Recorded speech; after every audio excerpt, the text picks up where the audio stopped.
The day I found out my parents had drained my entire college fund to pay for my brother's wedding.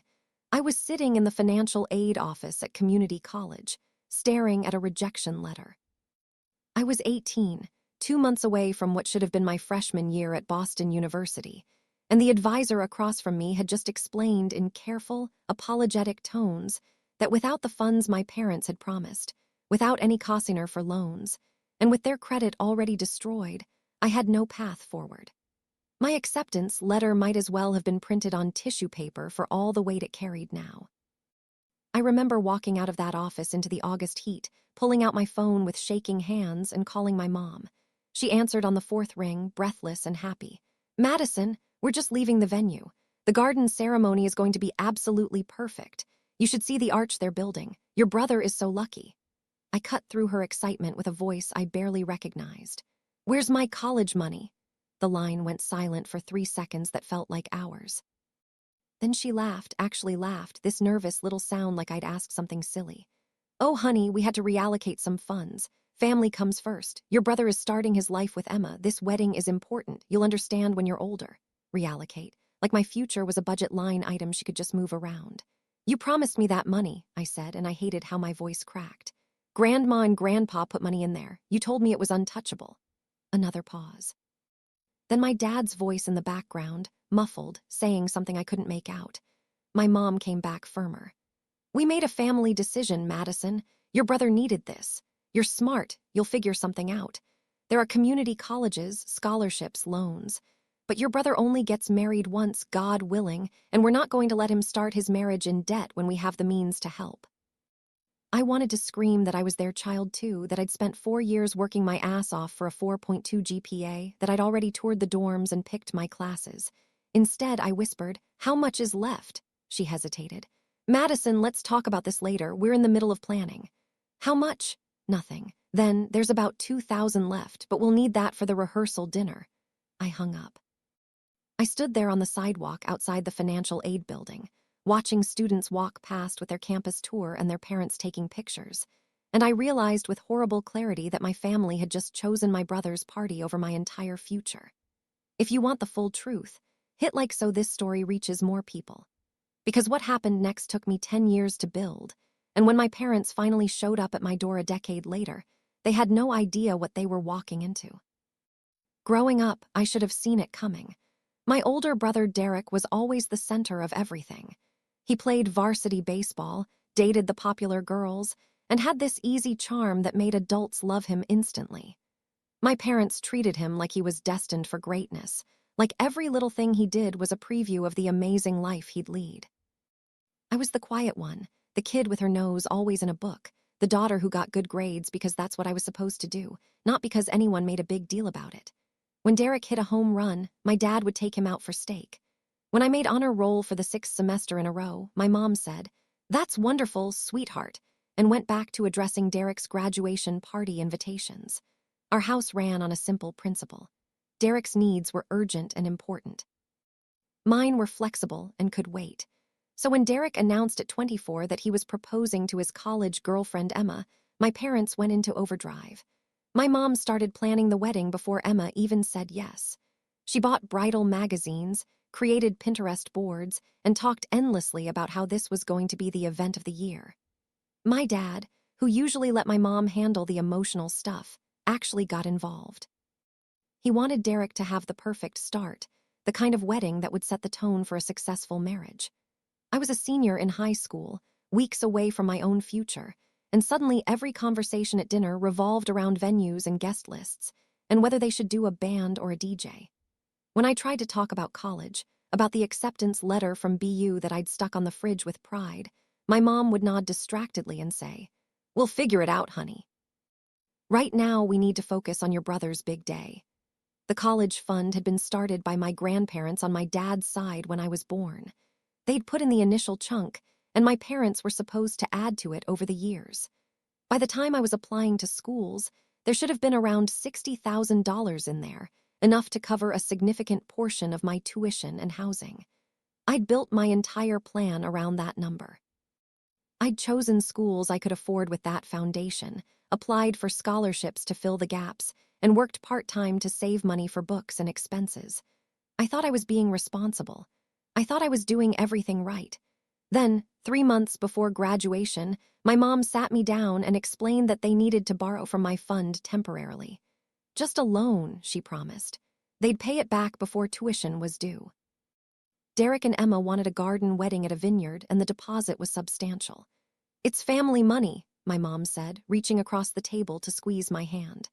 "We're all in this together. You want your brother to be happy, don't you?" I was 17. I didn't understand how college funds worked, didn't know I could say no, didn't realize that temporary meant forever in my family's vocabulary. So I nodded. I said okay. I watched them write the check. The wedding was beautiful, I'll give them that. 200 guests, a string quartet, flowers everywhere, a cake that cost more than my car. Derek and Emma looked like they'd stepped out of a magazine. My parents cried happy tears and gave speeches about love and family and supporting each other through anything. I sat at a table in the back in a dress I'd bought on clearance, smiling until my face hurt, doing mental math about how many shifts I'd need to pick up at my retail job to make up for what was vanishing into centerpieces and open bar tabs. After the wedding, after the honeymoon photos flooded Facebook and the thank you cards went out, I asked my parents about the money. My mom was in the kitchen unloading gifts that Derek and Emma had left at the house, fancy kitchen gadgets and monogrammed towels, and she barely looked up when I walked in. "Mom, tuition is due in 6 weeks. When are you putting the money back?" She set down a stand mixer slowly, and I watched her face do this thing where she was calculating what to say. "Madison, we talked about this. The wedding cost more than we expected. We had to use the fund. You said it was temporary." My dad walked in then, and I turned to him, desperate. "Dad, you promised. You said it was just a loan." He rubbed his face, suddenly looking older. "We did what we had to do for your brother. You're going to have to find another way. There are student loans, financial aid. You're a smart girl, you'll figure it out." That phrase, "you'll figure it out," became the soundtrack of my life for the next few years. Boston University sent me a letter releasing me from my commitment when I couldn't produce the funds. I enrolled at the local community college instead, taking classes I could pay for with my retail job and a small scholarship I qualified for at the last minute. I watched my former classmates post dorm room pictures and football game videos while I sat in a classroom that still had desks from the 90s, learning material I'd already covered in AP classes. My grandparents found out 3 months into my first semester. I'd hidden it from them because I knew it would break their hearts, but my grandmother showed up unannounced at the community college after running into one of my old teachers at the grocery store. She found me in the library, and the look on her face when she sat down across from me made me want to disappear. "Tell me it's not true," she said quietly. "Tell me they didn't take your college money for that wedding." I couldn't lie to her. I just nodded, and she closed her eyes like I'd struck her. My grandfather tried to help. They offered to pay for me to transfer, to make up what my parents had stolen, but they were on a fixed retirement income, and I couldn't let them drain their savings because my parents had chosen my brother over me. I told them I was fine, that I'd made a plan, that community college was actually a smart financial move. I'm not sure they believed me, but they respected my decision. What I didn't tell them was that every single day I spent in that community college, I was building something. A plan, a future, a version of myself that would never, ever need my parents for anything again. I graduated from community college with a 4 and transferred to a state school with a full scholarship. I worked 2 jobs, slept 4 hours a night, and graduated summa cum laude with a degree in finance. While Derek was posting photos of his new house that my parents had helped him with the down payment for, I was studying for my Series 7 exam. While my mom was babysitting Derek's first kid and posting endless grandparent content, I was building a career at an investment firm in Boston, the city I was supposed to have lived in all along. Comment justice if you believe she deserved better. I didn't go home much during those years. Holidays were tense, brief visits where my parents showed off Derek's kids and asked me surface-level questions about my job that they didn't really understand. My mom would make comments about how serious I'd become, how I never smiled anymore, how I should think about settling down like Derek had. She never once apologized for the college fund. In fact, she seemed to have rewritten history entirely. I heard her tell relatives that I'd chosen community college because I wanted to save money, that I was always so practical and independent. She made it sound like it had been my idea. My dad just avoided the topic altogether. The only person who really saw me during those years was my grandmother. She'd drive up to Boston once a month and take me to lunch, and we'd talk about everything except my parents. She told me about her garden, her book club, the neighbors' drama. I told her about work, about the apartments I was looking at, about the life I was building brick by brick. When I landed a senior analyst position at 28 with a salary that made my younger self's head spin, she cried happy tears and said, "Your grandfather would be so proud. He always knew you were tougher than all of them." He'd passed away 2 years earlier, and I still kept his last voicemail on my phone. "You're going to do something remarkable, Madison. Don't let anyone convince you otherwise." By the time I turned 30, I had a portfolio most people twice my age would envy. I had a corner office, a luxury apartment in Back Bay, and enough money in the bank to feel truly safe for the first time in my adult life. I'd built everything myself, with zero help from the people who were supposed to launch me into the world. And then, on a random Tuesday in October, my doorbell rang. I wasn't expecting anyone. I'd just gotten home from work, still in my suit, heels kicked off by the door. I pulled up the camera feed on my phone and froze. My parents were standing in my hallway. I hadn't seen them in person in almost 2 years. We did the obligatory phone calls on birthdays and holidays, surface-level check-ins that neither of us really invested in. But they'd never come to my apartment unannounced. They'd never even asked for my address. I opened the door slowly, and my mom's face lit up like we were having a happy reunion. "Madison, surprise. We were in the city and thought we'd stop by. Your place is lovely, look at this building." My dad stood behind her, hands in his pockets, looking uncomfortable. I didn't invite them in right away. I just stood there in the doorway, watching them, waiting for the real reason. My mom filled the silence with chatter about traffic and how hard it was to find parking, and wasn't Boston just so expensive these days. Finally, I stepped aside. "Come in." They walked into my apartment, and I watched my mom's eyes go wide. The floor-to-ceiling windows overlooking the city. The furniture I'd chosen carefully, piece by piece. The art on the walls, the kitchen with appliances that actually worked. This wasn't the life of someone scraping by. This was success, visible and undeniable. "Madison, this is incredible," my mom said, running her hand along the back of my couch. "You've done so well for yourself." I didn't say thank you. I just asked, "Why are you here?" My dad cleared his throat. "Can we sit down?" We sat in my living room, them on the couch, me in the chair across from them, and I felt like I was in a business meeting. My mom kept looking around, cataloging everything, doing the math in her head. My dad stared at his hands. "We need to talk to you about something important," my mom finally said, her voice taking on that tone she used when she wanted something. "It's about Derek." Of course it was. It was always about Derek. "He's going through a difficult time," my dad added. "The business he started didn't work out, and he's been struggling financially. Emma's threatening to leave, they might lose the house, and the kids are stressed." My mom leaned forward, her eyes getting shiny with tears. "He needs help, Madison, real help. We've done everything we can, but our retirement fund is almost gone. We've remortgaged the house twice. We just don't have anything left to give him." The silence stretched between us while I processed what they were actually saying. They hadn't come to see me. They hadn't come to rebuild a relationship or apologize for stealing my future. They'd come because they'd run out of money to throw at my brother's problems, and now they were looking at my success like it was a resource they could tap. "How much?" I asked, my voice flat. My dad named a number that made my stomach turn. $60,000, the exact amount they'd taken from me 12 years ago. The poetry of it would have been funny if it wasn't so disgusting. "That's a lot of money," I said carefully. "It is," my mom agreed quickly. "But you're doing so well, honey. Look at this place. You clearly don't need it the way Derek does. He has a family, children who need stability. You're single, established. You can afford to help your brother. Type yes if you want to see how this ends." There it was. The same logic that had ruled my entire childhood, repackaged for my adulthood. Derek's needs were important. Mine were negotiable. Derek deserved rescue. I was expected to be fine on my own.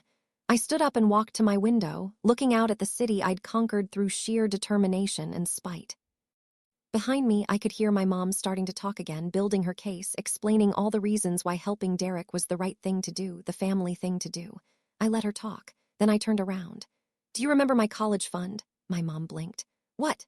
My college fund, the one Grandma and Grandpa started, the one that was supposed to pay for Boston University. Do you remember what happened to it? My dad shifted uncomfortably. Madison, that was a long time ago. 12 years, I said. 12 years ago, you took $60,000 that was meant for my education and spent it on Derek's wedding. Do you remember what you told me when I asked about it? My mom's face was turning red. We did what we thought was best for the family. You told me I'd figure it out, I continued, my voice getting harder. You told me I was smart, that I didn't need the money as much as Derek needed his perfect wedding. You told me family comes first, and then you helped him buy a house while I was working 2 jobs and sleeping on a friend's couch. You helped him start a business while I was eating ramen and studying until 2 in the morning. You babysat his kids for free while I was building the career that paid for this apartment you're so impressed by.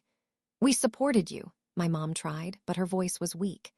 You supported yourself, I corrected. I supported myself, with zero help from either of you. And now that Derek has failed again, now that you've bled yourselves dry trying to prop him up, you come here asking me for the exact amount you stole from me over a decade ago. My dad stood up. Madison, we're your parents. We made the best decisions we could at the time. We're sorry if you felt hurt, but that's in the past. Right now, your brother needs help. Did you ever plan to pay me back? I asked. Neither of them answered. Did you ever even once think about what you took from me? Not just the money, but the experience, the opportunities, the life I should have had. My mom's tears were falling now. You turned out fine, better than fine. Look at what you've accomplished. Despite you, I said quietly. Not because of you, despite you. And you want to know the really sad part? If you'd come here to apologize, if you'd acknowledged what you did and tried to make amends, we might have had a chance at a real relationship. But you didn't. You came here to take from me again. I walked to my door and opened it. I think you should leave. Madison, please, my mom started, but I cut her off. I'm not giving Derek $60,000. I'm not giving him $6,000 or $600. I worked for every cent I have, and I don't owe him or you anything. You made your choice 12 years ago. Now I'm making mine. My dad walked toward the door, pulling my mom with him. At the threshold, he turned back. You've become cold, Madison. Success has made you selfish. I almost laughed. No, Dad, you've always been selfish. I just finally learned to protect myself. They left. I closed the door, leaned against it, and felt something crack open inside my chest. Not guilt, not regret, relief. For years, I'd carried this tiny, pathetic hope that my parents would wake up one day and see me, really see me, acknowledge what they'd done and try to fix it. Standing in my apartment that I'd earned, surrounded by a life I'd built from nothing, I finally let that hope die. Share this video so others understand what was really hiding. The next morning, I called my grandmother. I told her everything. There was a long silence on the other end, and then she sighed. I wish I could say I was surprised, but your mother has always had a blind spot the size of Texas when it comes to your brother. They asked for $60,000, I said, the exact amount they took from me. What did you tell them? I said no. Good, she said firmly. You don't owe them a rescue, baby. They made their choices. Let them live with the consequences. Over the next few weeks, my phone blew up. My mom left voicemails that started apologetic and ended accusatory. My dad sent emails about family obligations and disappointing them. Derek, who I hadn't heard from in 5 years, suddenly started texting about how I'd abandoned him, how I was letting his kids suffer, how blood was supposed to mean something. I blocked them all. Then the Facebook posts started. My mom wrote a long, vague status about ungrateful children and how success changes people. She never named me, but the comments from relatives made it clear who she meant. My aunt reached out asking what had happened, why I was refusing to help during a family crisis. I sent her a simple response. Ask Mom about my college fund, and left it at that. My grandmother, bless her, shut it down hard. She posted her own comment on my mom's status, short and devastating. Maybe if you'd invested in both your children equally, you'd have 2 successful kids instead of 1 resentful son and 1 daughter who learned she could only count on herself. The post came down within an hour. If this shocked you, comment truth below. 3 months later, I got a letter. Not an email, not a text, an actual handwritten letter from my dad. It was short. He said they'd had to sell the house. That Derek and Emma were getting divorced. That he and my mom were moving into a smaller apartment and facing retirement with almost nothing saved. He didn't ask for money this time. He just said he understood now what they'd done to me, that he saw the pattern too late, and that he was sorry. He didn't make excuses. He didn't ask for forgiveness. He just apologized. I read that letter 5 times, sitting at my kitchen counter with my coffee getting cold. Part of me wanted to crumple it up, to maintain the wall I'd built, to prove I didn't need their apology any more than I'd needed their help. But another part, the part that still remembered being 17 and excited about Boston University, the part that had wanted nothing more than parents who saw her, that part softened just a little. I didn't call them. I didn't send money, but I wrote back. I told him I appreciated the apology, that I hoped they'd learned something from the mess they'd made. I told him I'd built a good life, a safe life, and I wasn't willing to set myself on fire to keep Derek warm. But if they wanted to have coffee sometime, just coffee, no expectations and no agenda, I'd consider it. I never heard about Derek again. Last I checked through mutual friends, he'd moved back in with Emma's parents and was working retail. The business had failed. The house was foreclosed. The perfect life my parents had bankrupted themselves to build for him had collapsed exactly the way anyone with sense could have predicted. As for me, I'm 32 now. I still have my corner office and my apartment with the view. I started investing in a fund specifically for first-generation college students who lose their financial support at the last minute. Every year, I fund 5 full scholarships to state schools, and I make sure the kids know that someone sees them, that their hard work matters, that they're worth investing in even if their families don't think so. My grandmother tells me she's proud of me every time we talk. She says my grandfather would be too. That's enough. I don't need my parents' approval anymore. I don't need Derek to fail for me to feel successful. I just need to keep building, keep growing, keep proving to that scared 18-year-old girl standing outside the financial aid office that she was always worth more than her family's attention. So here's what I learned. Sometimes the people who are supposed to launch you into the world will try to clip your wings instead. Sometimes family will choose comfort over fairness, favoritism over equity. And sometimes the best thing you can do, the strongest thing you can do, is build your own life so well that when they come back asking for help, you have the power to say no and the peace to live with that choice. My parents took $60,000 from me when I was 17, but they couldn't take my determination, my intelligence, or my ability to thrive despite them. And in the end, that's worth more than any college fund they could have given me. If you've ever been the kid who had to figure it out alone, if you've ever been told someone else's dreams mattered more than yours, if you've ever built something beautiful from the wreckage of broken promises, I see you. Hit that like button if this story resonated with you. Comment what you would have done in my situation. And subscribe because there are more stories like this, stories about people who refuse to let their families define their limits. You're not alone, and you're going to be just fine.